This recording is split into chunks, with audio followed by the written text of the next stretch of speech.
Hi everyone, welcome to my channel. তো আজকে আমরা বেরিয়ে পড়েছি সিমলার জাখু টেম্পল যাওয়ার জন্য। दिन से जागे तो उन्होंने देखा सेना तो मेरी सोई है, तो इससे आगे वो संजीवनी लेने अकेले गए थे। तो यहाँ बंदर बहुत होते हैं। এই যে আমরা এসেছি হনুমান টেম্পলে।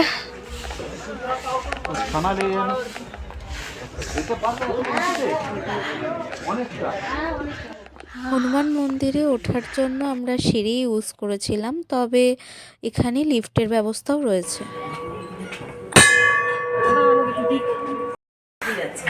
সিঁড়িতেই হাঁপিয়ে যাবে। এই মন্দিরে হনুমানজির 108 ফিট লম্বা স্ট্যাচু রয়েছে।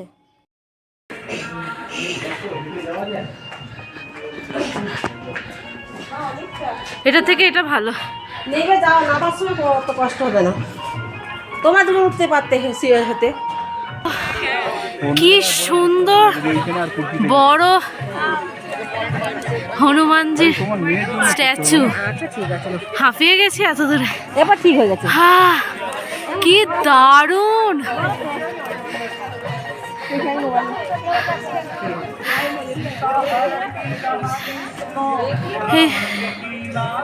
বাবা, হাঁপিয়ে গেছি।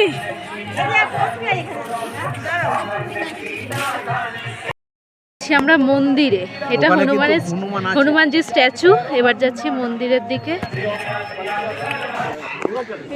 এই যে হনুমানজির মন্দির, এখানে প্রচুর হনুমান। বেশি ফোন বের করা যাবে না, নিয়ে চলে যাবে। ফোন, চশমা এসব পরা যাবে না। প্রচুর হনুমান। মন্দিরের ভেতরে কোনো ক্যামেরা বা ফোন অ্যালাউ নেই, সেই জন্য পুজো দিয়ে এসে আবার দেখা হচ্ছে। আমাদের মন্দিরে যাওয়া হয়ে গেছে। এবার এখানে একটা ছোট্ট পার্ক মতো আছে, ওখানে এসেছি। এবার হনুমানজির মূর্তির মুখ দেখা যাবে এই দিক দিয়ে। হ্যাঁ, জয় বজরংবলী।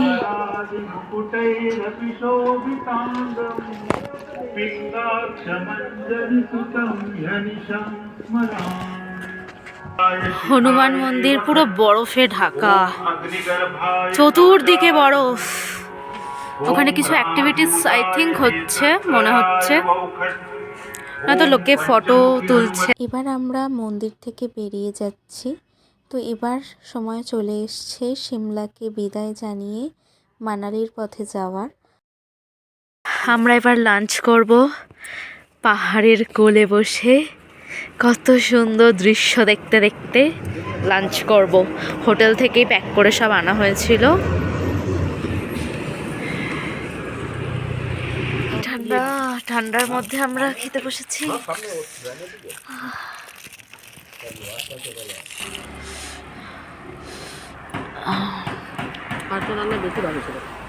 কালকে রান্নাটা ছিল অন্যরকম না?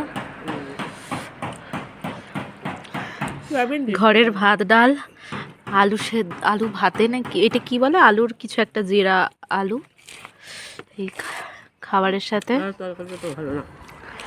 এই সুন্দর দৃশ্য দেখতে দেখতে আমরা লাঞ্চ কমপ্লিট করে নিই। তো তারপর আমরা বেরিয়ে পড়ি মানালির দিকে। তো মানালি যাওয়ার আগে আমাদেরকে মান্ডিতে 1 নাইট স্টে করতে হবে, তার জন্য আমরা বেরিয়ে পড়েছি। তারপর যেতে যেতে কামধেনু ক্যাফে নামে একটা মিষ্টির দোকানের সন্ধান পাই। বাঙালি মানেই মিষ্টির সন্ধান যেখানে হোক খুঁজে বার করবেই।